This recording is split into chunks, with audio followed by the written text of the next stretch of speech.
Thank you for listening to Depictions Media Radio.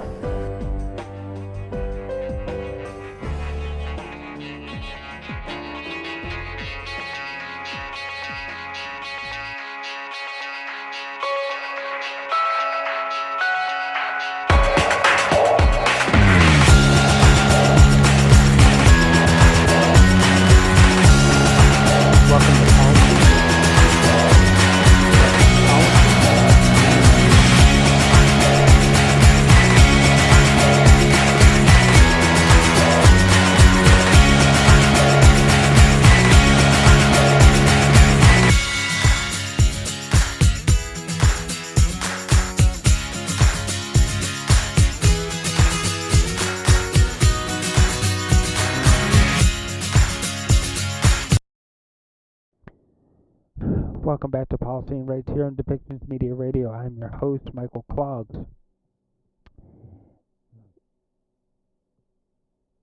Bullying in politics.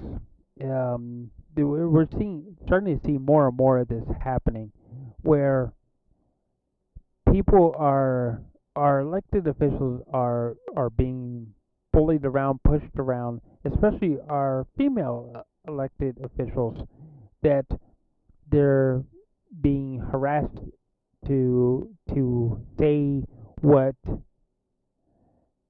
is wanted of them instead of being able to freely speak their minds.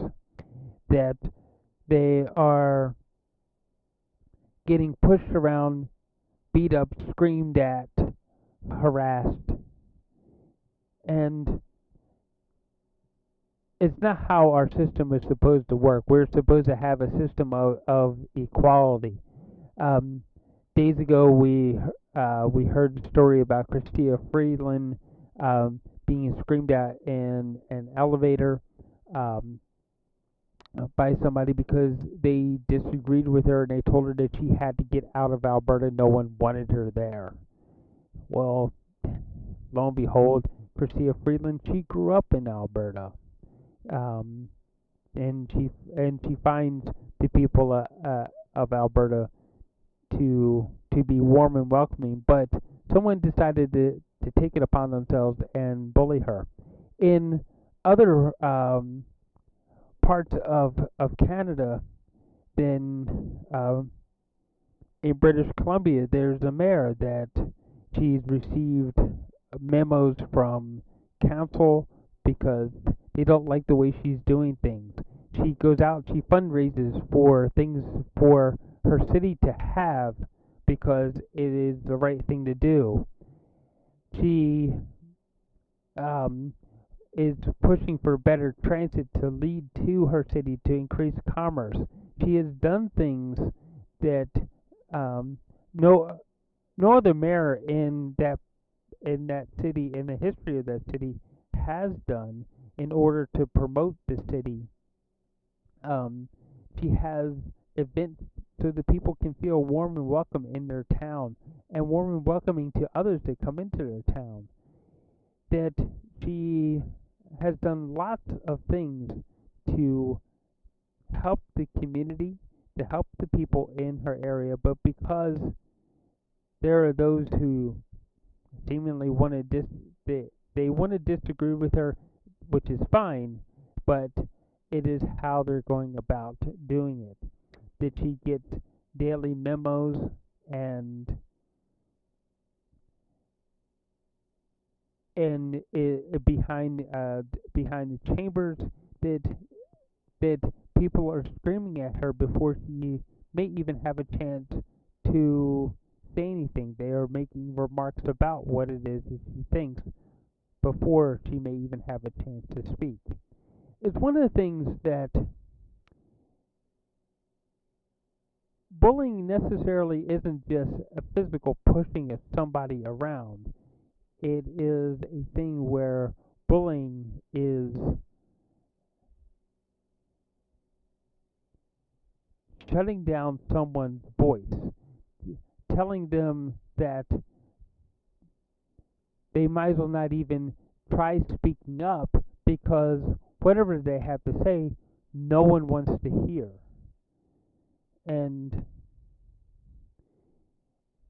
that isn't what our political system is about.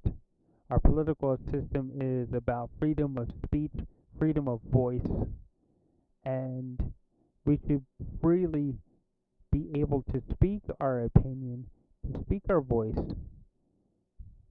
especially if you are speaking for the people that you represent because they elected you.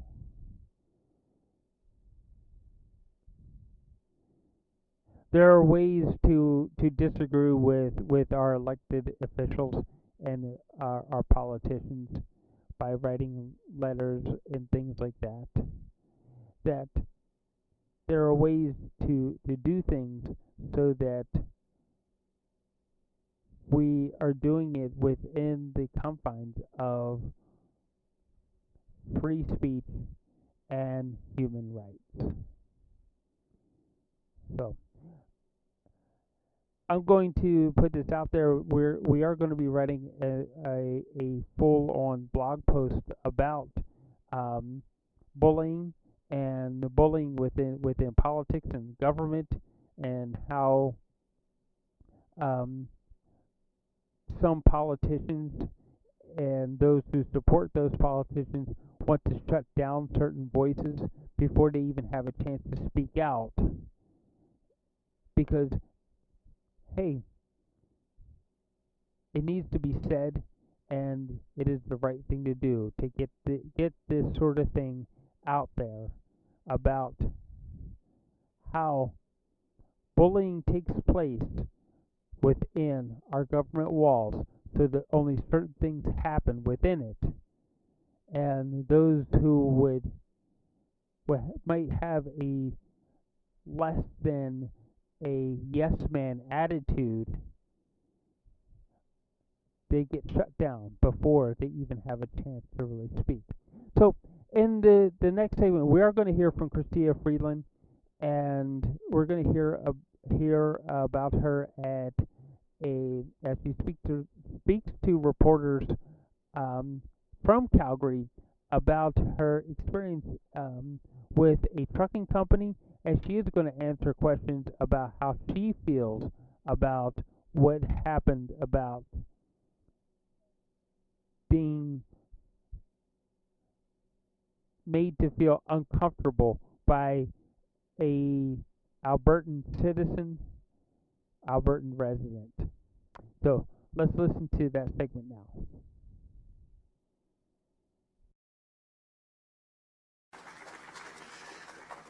We are particularly pleased to host this event today as a reinforcement of our beliefs of the importance of constructive and respectful dialogue and engagements in our society. Concerning trends over a lack of civility from and to those in public life needs to be kept in check. And the best way to do that is to persist in the face of that kind of activity that only comes from a misguided minority. We may not always agree on the path forward, but we absolutely can conduct ourselves with civility and respect. Now, Bison has grown from a small regional carrier with 100 people in the early 90s to being a North American transportation solutions provider with 4,200 people and over $1 billion in revenue. On road and rail, we deliver the goods that people rely on for our expected quality of life. We've accomplished this through a commitment to safety and a deep respect for our professional drivers, technicians, and office staff alike. Through this journey, we have taken an active role in shaping our industry. Being highly regulated, we consult directly when available and appropriate with our governments.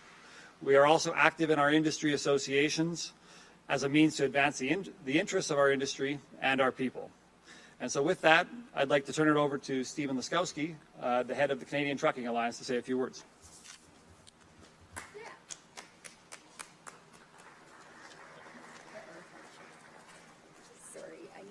I need it too. We had a vote. Okay. Thank you all. And first of all, I'd like to introduce myself. I am Stephen Laskowski, President of the Canadian Trucking Alliance. Thank you all for joining us today. In particular, I'd like to thank Bison Transport, a proud member of the Canadian Trucking Alliance, for hosting today. And obviously, the Deputy Prime Minister of Canada for coming here today out of her extremely busy schedule to listen to our industry and continue to work with our industry.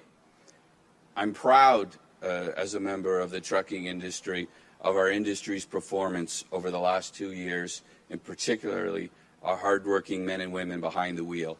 They kept Canada going and continue to do that. But I would be remiss if I didn't also thank the Government of Canada that worked diligently with the trucking industry over the last 2 years, and a symbol of today of coming here again to continue to listen, to continue to work with us, to make us a strong industry and to make this economy stronger and safer. We will do that together, have been doing that together, and today, as you see here, we are continuing with that commitment, and the Government of Canada is continuing with that commitment. We appreciate the opportunity today to speak with the Deputy Prime Minister about the challenges facing our industry and the supply chain. Thank you very much, Deputy Prime Minister, for the time today, for the thoughts, and we will continue to work together to make our industry stronger and Canada stronger. So with that, I will now turn it over to the Deputy Prime Minister of Canada, the Honourable Chrystia Freeland. Thanks a lot, Steve.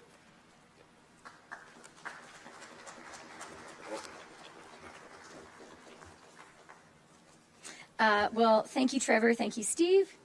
Je tiens d'abord à souligner que nous nous réunissons sur le territoire traditionnel des peuples de la région du traité numéro 7, dans le sud de l'Alberta. La ville de Calgary abrite également la nation des Métis de la région 3 de l'Alberta.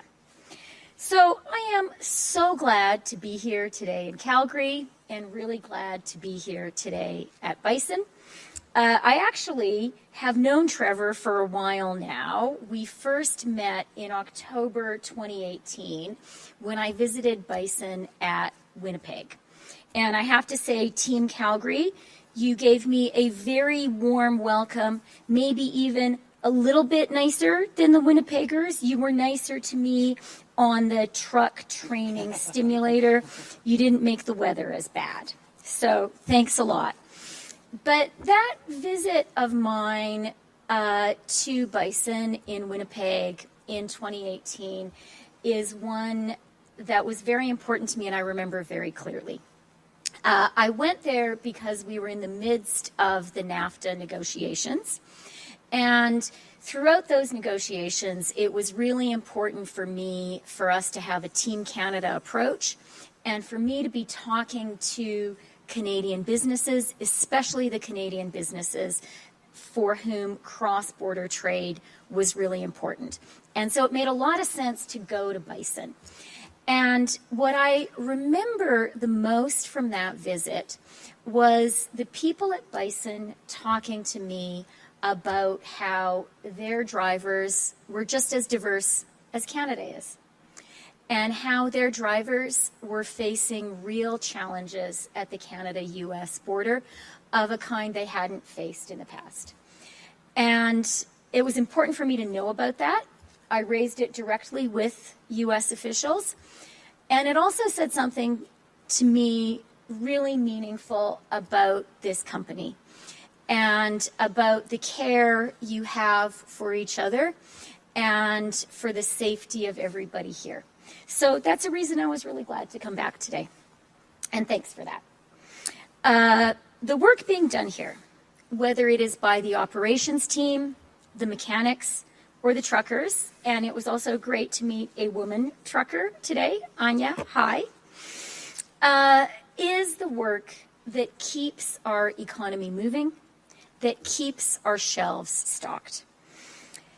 You know, I think during COVID, we had an important lesson in this country as to the work that is truly essential. And the work that is truly essential is healthcare workers. It's people who work in grocery stores, and it is absolutely truckers. So I'm glad to recognize that today and to say to all of you, thank you very much. Les entreprises comme celle-ci stimulent notre économie. Et je pense que les Canadiennes et les Canadiens ont appris à les apprécier encore plus au cours des 2 dernières années. En effet, ces 2 dernières années, la pandémie et l'invasion illégale de l'Ukraine par la Russie nous ont montré à quel point il est important d'avoir des chaînes d'approvisionnement stables et prévisibles.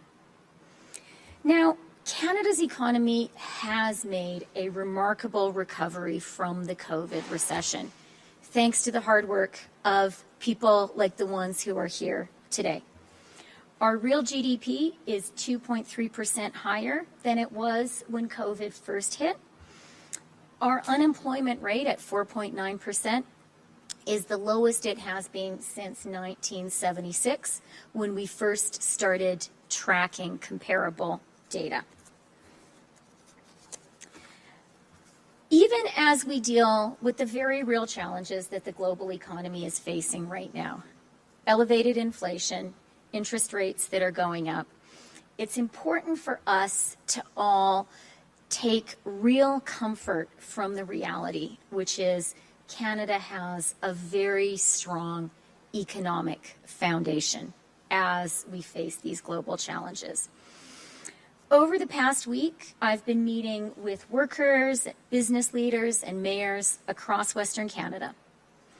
The next few years are a tremendous opportunity for us to continue investing in this incredible part of our country and to help create even more good-paying jobs for people in Western Canada, for people here in Alberta.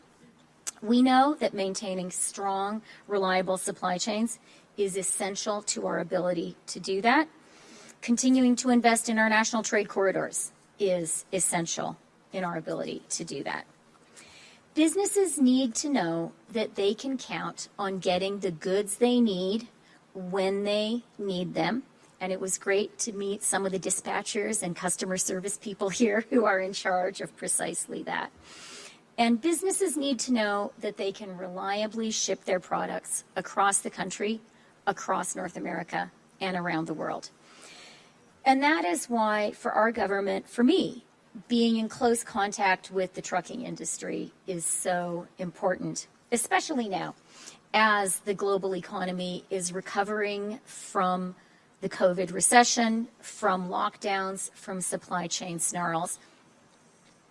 We fought very hard to protect NAFTA and Canada's trading relationship with the United States. And that is a relationship that absolutely depends on you guys. It depends on truckers moving goods across the border at all hours of the day and no matter what the weather. We really believe in helping great Canadian businesses like this one continue to hire and grow by making it easier for you to attract skilled workers from across the country and around the world. By working together, the federal government, the provincial government, municipalities, workers, and businesses across Alberta, we can make sure that Alberta's economy continues to grow and continues to create even more good middle-class jobs. I am really proud to have been born and raised in Alberta. And I want the great people I have met here and across the province to know that our government will continue to be a partner for Alberta and the remarkable workers and businesses in this province. Thank you very much. Happy to answer your questions. Alrighty, so one question, one follow-up. And if you could please introduce yourselves. Tyson Fedora, CTV News here in Calgary. Ms. Freeland, I guess many people are talking about this viral video in Grand Prairie. You didn't receive the warmest of welcomes here in this province. Were you surprised by that interaction, given the distaste that so many Albertans do have for your government? And personally, how are you feeling since that incident? Well, actually, I did receive, and I have been receiving, a very warm welcome here in Alberta. I am really proud of my Alberta roots, and I'm really, really glad to be here today. I have now been in Alberta for a week. I have been in Edmonton, Grand Prairie, Peace River, Olds yesterday, Calgary today.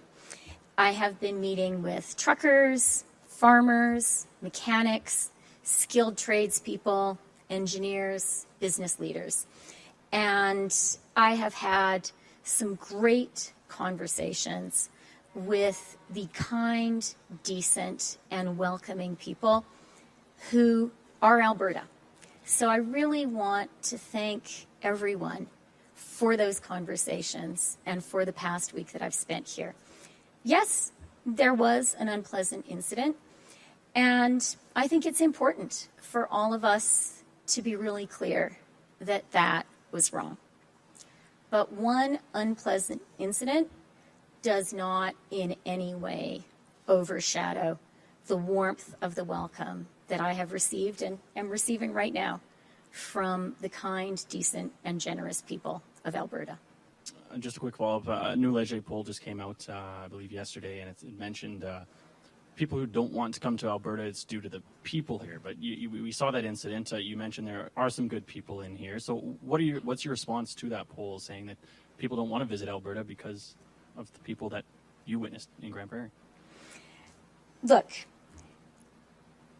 I am really proud to be born and raised in Alberta, and I am grateful to Alberta for raising me. This is a province I absolutely love, and I think it is so important for us to say to people across Canada and around the world that Alberta is such a welcoming place. It is a warm, kind, diverse province full of people who believe in their communities, who support their neighbors. That is the Alberta I grew up in. That is the Alberta of my family and my friends. That is the Alberta that I have been visiting for the past week. Hala Duhacek, CBC Calgary. Regarding the incident in Grand Prairie, do you think that charging people like Elliot McDavid is necessary to send a message about the kinds of attacks you and others are experiencing? And have you spoken to RCMP about the encounter? You know, I think that it is really important to have confidence in the RCMP, in police authorities, and in the criminal justice system. I always follow their advice, and I am grateful for their hard work. Separately, your government's luxury tax comes into effect tomorrow and is estimated to cost the boat industry $500 million a year in sales. How do you respond to concerns from boat manufacturers and sellers that it will force them to lay off people and bring in very little actual revenue for the government? You know, we've been talking a lot today about COVID, about the COVID recession, about how hard those 2 years were, about the extraordinary measures we had to take to keep Canadians healthy and safe and to keep the economy going through that difficult time. It cost a lot of money, and I think that was money well spent. We saved lives, and we kept businesses and families going. And I think it is entirely reasonable to say to someone who has $100,000 to spend on a car or a plane, or $250,000 to spend on a boat, you need to pay a 10% tax to help everybody else. I think it is great for Canadians to be successful. It is great for Canadians to be prosperous. I also think that people who are doing really, really well should feel comfortable supporting everybody else. And I bet if you ask the truckers and mechanics who are here, do they think it's fair for someone who is spending $250,000 on a boat to pay a 10% luxury tax so that we can afford the things we need as a country? I bet they'd say, yeah, that makes a lot of sense. William Hamelin, Radio-Canada. Bonjour. Bonjour, je vais vous poser quelques questions en français, peut-être qu'on les a déjà posées, mais en fait, je voudrais savoir comment vous vous sentez depuis l'incident à votre égard qui a eu lieu vendredi dernier à Grande Prairie. Pour moi, la chose la plus importante, c'est l'accueil généreux et chaleureux que j'ai reçu autour de l'Alberta, la province dans laquelle je suis née et dans laquelle j'ai grandi. C'est une province des gens généreux, c'est une province des gens amicables. Et j'étais, dans la semaine passée, j'ai commencé mon voyage à Edmonton.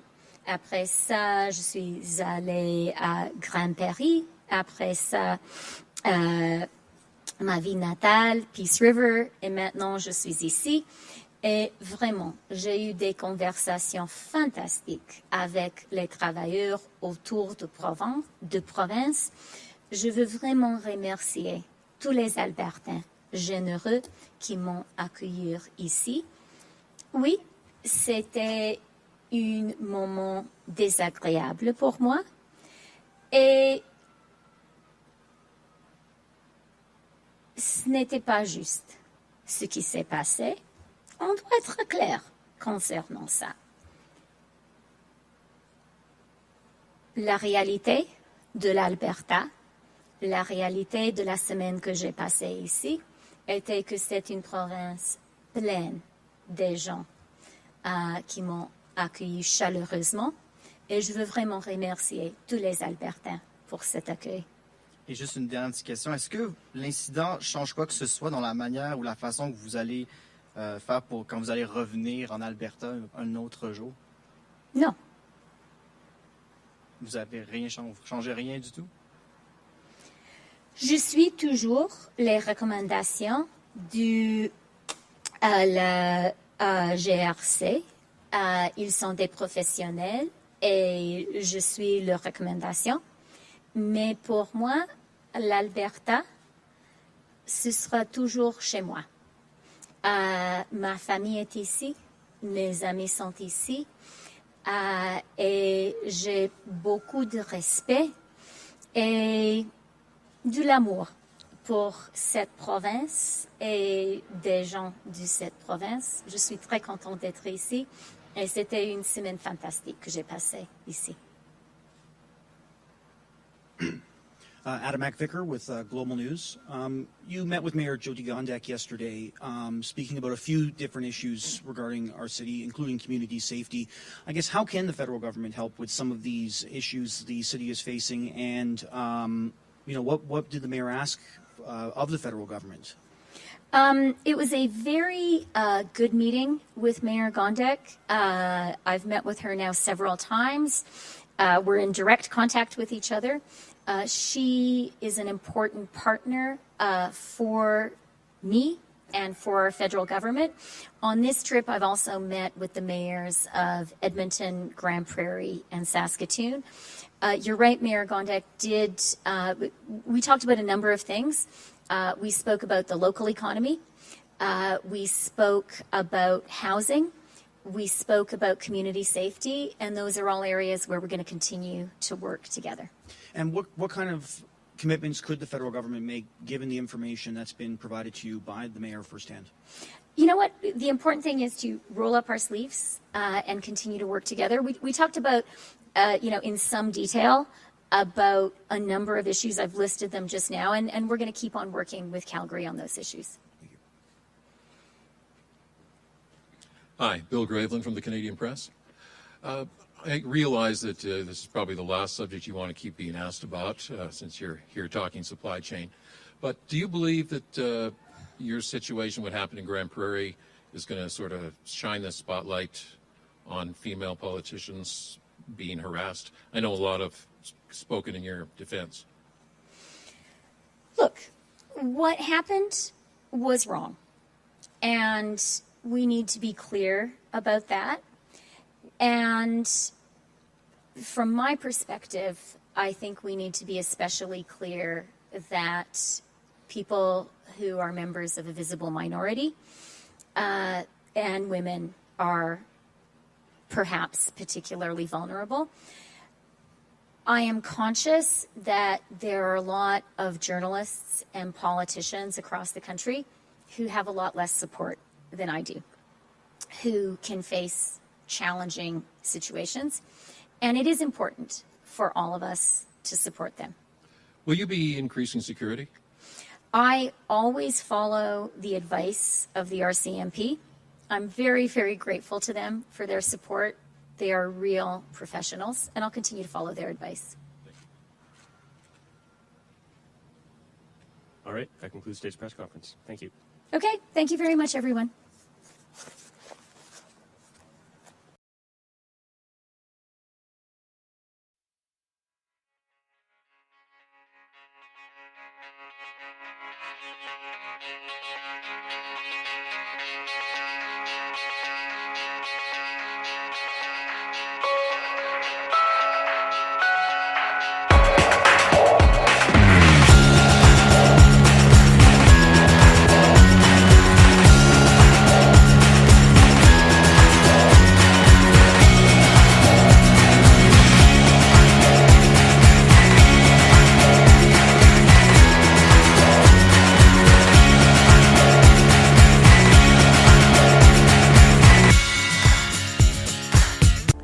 This show has been produced by Depictions Media. Please contact us at depictions.media for more information.